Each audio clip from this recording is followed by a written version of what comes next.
everyone, welcome to back my channel. I hope everyone is having a wonderful day. Before starting the video, please go ahead and hit the subscribe button. Summer bumps into Phyllis at the athletic club and is startled to hear her mother say she's headed for Sharon's, and that she managed to say this without any snark. Phyllis explains that Chance wants to speak to the two of them.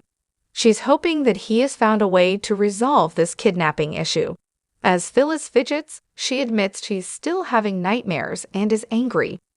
She's used to bouncing back from worse things, but the mind games involved in this were awful. It hurts that someone got off on her and Sharon's squirming. They could be watching her right now. That voice in her head and not going away. Summer says that person only has the power she decides to give them. Her mom agrees. That's something Sharon would say. She won't have peace until the person who did this to her is put away. Sharon throws her purse onto her heap of luggage at home. She's about to take a sip from her water bottle when she flashes back to making Phyllis drink the antidote while they were captive. She snaps out of that when there's a knock at the door. It's Nick, who explains that Christian is with Victoria. He observes that her bags are packed. She says she's excited to see Noah in London. Nick asks if she has room for one more. He's already arranged for the Newman jet to fly them all over. She's amazed and throws her arms around him. Sharon asks what changed his mind. He explains he wants to see his son, adding that he can only go for a few days. Phyllis arrives and spots Nick, asking if Chance summoned him over as well. A giddy Sharon tells her they are going to fly off to London together. She urges Phyllis to go on vacation with her kids too. Phyllis says that will have to wait because she's busy with work, but assures Nick that she's doing all right. He's glad to hear that. Chance arrives, happy they are all there, and says he has news about the kidnapper. They circle him, asking for a name. The cop only has a positive development. They have a hit on the remote device that released the gas, which was bought by someone at a psychiatric clinic outside Paris. That rings a bell for Sharon, who explains that Ashley was treated at such a clinic and Alain was associated with one. Nick notices that the cop has to take that in for a second. They ask Chance what this means. The detective explains that another piece of the puzzle may have fallen into place. All he can say is that the investigation is picking up steam. That isn't making the women feel safer, so he offers to increase their security detail.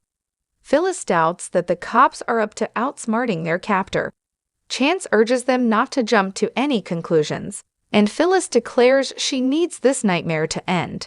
She can't continue worrying that someone will grab her.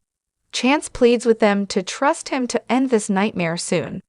This has to end, Phyllis repeats. At Society, Claire prompts Kyle to tell her about the work he's been doing with his father that had him so upbeat. He tries to change the subject to her day at work. She may not have much experience with relationships, but she can tell he's being evasive. Claire points out how his mood changed when they saw her grandfather. She guesses the issue he and Jack were dealing with has something to do with Victor. He claims he was just returning one of Victor's shots at him, and suggests they need to set boundaries with her grandfather. Kyle reminds her that Victor ruined her mother's relationships. He doesn't want them to be his latest casualties and points out that even Esther thinks they are the real deal. Staying focused, Claire demands a real answer about what he and his father were dealing with and refuses to budge until she gets one.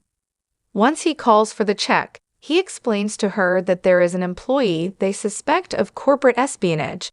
He and his dad assume there are more, and they don't know who they work for. Claire doesn't know why he wouldn't mention this. He didn't want her leaping to conclusions. She says she may have overreacted.